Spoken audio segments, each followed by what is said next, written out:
नमस्कार दोस्तों, मैं अमन स्वागत करता हूं आपके अपने YouTube चैनल एजुकेशन हब पे। आज है 22 फरवरी और चलिए जानते हैं 22 फरवरी से संबंधित कुछ इंपॉर्टेंट अपडेट्स। तो आज का पहला अपडेट है, किस पूर्व आईएएस ऑफिसर को नीति आयोग का नया सीईओ नियुक्त किया गया है। ऑप्शन है नृपेंद्र मिश्रा, आलोक रंजन, विनोद राय या वीवीआर सुब्रमण्यम। तो जानते हैं पूर्व आईएएस ऑफिसर वीवीआर सुब्रमण्यम को नीति आयोग का नया सीईओ नियुक्त किया गया है। वह परमेश्वरन अय्यर की जगह लेंगे, जिन्हें 3 वर्ष के लिए विश्व बैंक का कार्यकारी निदेशक यानी कि ईडी नियुक्त किया गया है। छत्तीसगढ़ कैडेट के 1987 बैच के आईएएस ऑफिसर सुब्रमण्यम पिछले साल 30 सितंबर को रिटायर हुए थे। नीति आयोग का गठन 1 जनवरी 2015 को किया गया था, जिसने योजना आयोग को प्रतिस्थापित किया था। नीति आयोग की अध्यक्षता देश के प्रधानमंत्री करते हैं। नीति आयोग के उपाध्यक्ष की नियुक्ति भी देश के प्रधानमंत्री के द्वारा की जाती है। तो यहाँ पूछा गया है कि नीति आयोग का नया सीईओ किसे नियुक्त किया गया है, तो आपका सही ऑप्शन होता है वीवीआर सुब्रमण्यम। इससे पहले परमेश्वरन अय्यर थे और इन्हें रिटायर करके 3 वर्ष के लिए विश्व बैंक का ईडी नियुक्त किया गया है। विश्व बैंक का ईडी यानी कि कार्यकारी निदेशक नियुक्त किया गया है परमेश्वरन अय्यर। तो वर्तमान समय में वी आर सुब्रमण्यम का नीति आयोग के नए सीईओ बने हैं। और नीति आयोग का गठन कब हुआ था? 1 जनवरी 2015 को। और नीति आयोग के अध्यक्ष कौन होते हैं? तो प्रधानमंत्री नीति आयोग के अध्यक्ष होते हैं। अगला अपडेट से, चेस में भारत के 80वें ग्रैंड मास्टर कौन बने? ऑप्शन है Vighnesh N R., Pranesh M., Vishakh N R. या निहाल सरीन। तो जानते हैं भारत के 24 वर्षीय चेस प्लेयर विघ्नेश एन.आर. ने जर्मनी के इंटरनेशनल मास्टर इल्जा स्नाइडर को हराकर देश के 80वें ग्रैंड मास्टर बन गए हैं। साथ ही उन्होंने जर्मनी के 24वां नॉर्डवेस्ट कप 2023 का टाइटल भी अपने नाम किया। इससे पूर्व विघ्नेश के भाई विशाख एन.आर. वर्ष 2019 में भारत के 59वें यानी कि 59वें ग्रैंड मास्टर बने थे। इस तरह भारत के ग्रैंड मास्टर चेस इतिहास में पहली बार 2 भाई भारत के ग्रैंड मास्टर बने हैं।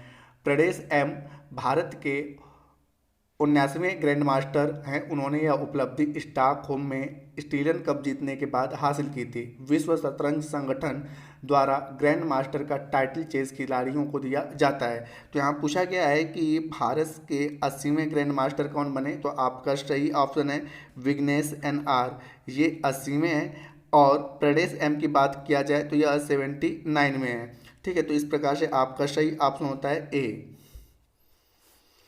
अगला है आपका दादा साहब फाल्के अंतर्राष्ट्रीय फिल्म समारोह 2023 में किस फिल्म को फिल्म ऑफ द ईयर चुना गया? ऑप्शन है कांतारा, गंगूबाई काठियावाड़ी, आरआरआर या द कश्मीर फाइल। तो जानते हैं हाल ही में दादा साहब फाल्के अंतर्राष्ट्रीय फिल्म समारोह 2023 का आयोजन मुंबई में किया गया। इस अवार्ड शो में विवेक अग्निहोत्री द्वारा निर्देशित फिल्म द कश्मीर फाइल को बेस्ट फिल्म का अवार्ड दिया गया। वहीं रणबीर कपूर को बेस्ट एक्टर का अवार्ड से सम्मानित किया गया। और एस राजमौली द्वारा निर्देशित फिल्म आरआरआर को इस अवार्ड शो में फिल्म ऑफ द ईयर चुना गया। गंगूबाई काठियावाड़ी में शानदार अभिनय के लिए आलिया भट्ट को बेस्ट एक्ट्रेस का अवार्ड से सम्मानित किया गया। बेस्ट प्रोसेसिंग एक्टर का अवार्ड सुपरहिट फिल्म कांतारा के लिए ऋषभ शेट्टी को दिया गया। तो यहाँ पूछा गया है कि दादा साहब फाल्के अंतर्राष्ट्रीय फिल्म समारोह 2023 में किस फिल्म को फिल्म ऑफ द ईयर चुना गया? तो फिल्म का नाम है आरआरआर। और यहाँ पे अगर बात किया जाए तो गंगूबाई काठियावाड़ी के लिए आलिया भट्ट को बेस्ट एक्ट्रेस, और यहाँ पर कांतारा के लिए ठीक है ऋषभ शेट्टी को प्रोमोसिंग एक्टर का अवार्ड दिया गया। और साथ ही साथ यहाँ पर बेस्ट अगर कश्मीर फाइल की बात किया जाए तो यहाँ पर तो बेस्ट डायरेक्टर के लिए विवेक अग्निहोत्री को ठीक है बेस्ट डायरेक्टर का अवार्ड मिला। किसके लिए? कश्मीर फाइल के लिए। और ब्रह्मास्त्र के लिए रणबीर कपूर को बेस्ट एक्टर का अवार्ड मिला है। अगला अपडेट से, आईएसएसएफ वर्ल्ड कप में किस देश ने 10 metre air pistol mixed team का गोल्ड जीता है? ऑप्शन है आपका उज्बेकिस्तान, भारत, यूएस या चीन। तो जानते हैं रुद्राक्ष बाला साहब पाटिल और आर नर्मदा नितिन वाली भारत की 10 मीटर एयर राइफल मिश्रित टीम ने ISSF विश्व कप 2023 में गोल्ड मेडल जीते हैं। वहीं 10 मीटर एयर पिस्टल मिश्रित टीम ने भी अपने इवेंट में गोल्ड मेडल जीता। 10 मीटर एयर पिस्टल मिश्रित टीम में वरुण तोमर और रिदम शावांग शामिल थे। वरुण तोमर ने पुरुषों के लिए 10 मीटर एयर पिस्टल स्पर्धा में भी कांस्य पदक जीता। इंटरनेशनल शूटिंग स्पोर्ट फेडरेशन यानी कि ISSF राइफल, पिस्टल और शॉटगन कैटेगरी में ओलंपिक शूटिंग इवेंट का भी शासी निकाय है। तो यहाँ पूछा गया है कि किस देश ने 10 metre air pistol mix team में गोल्ड मेडल जीता है, तो आपका सही ऑप्शन होता है बी, भारत।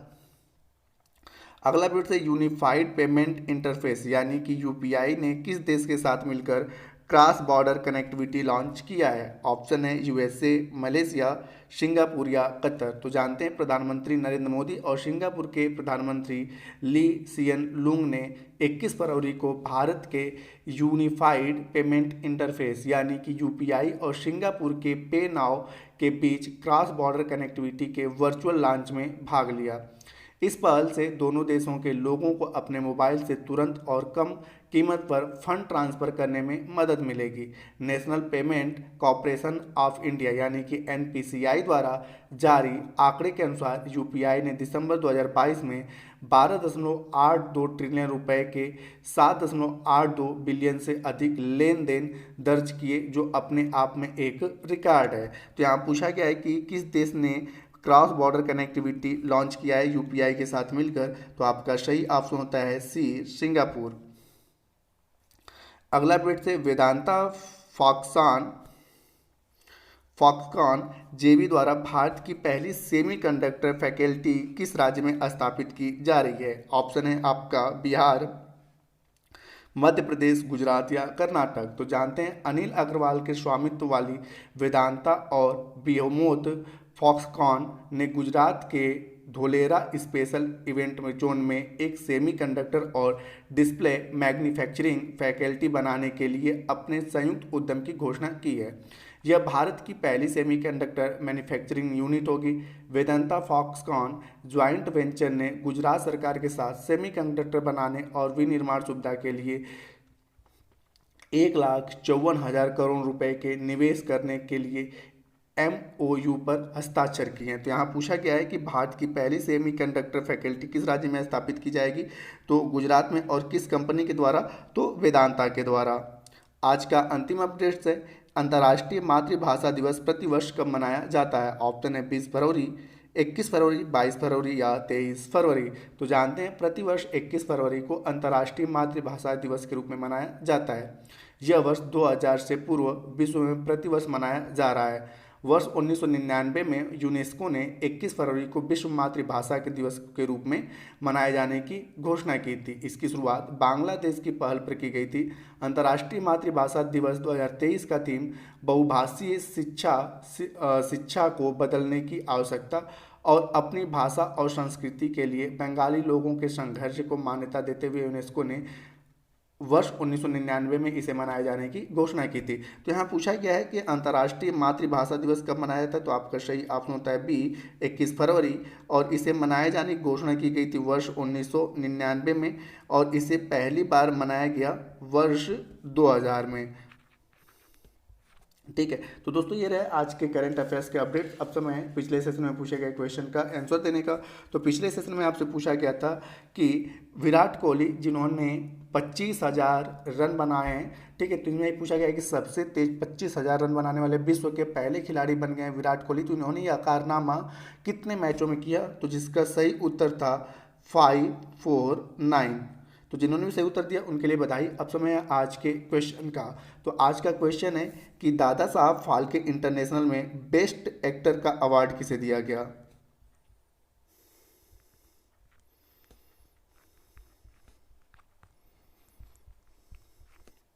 दादा साहब फाल्के में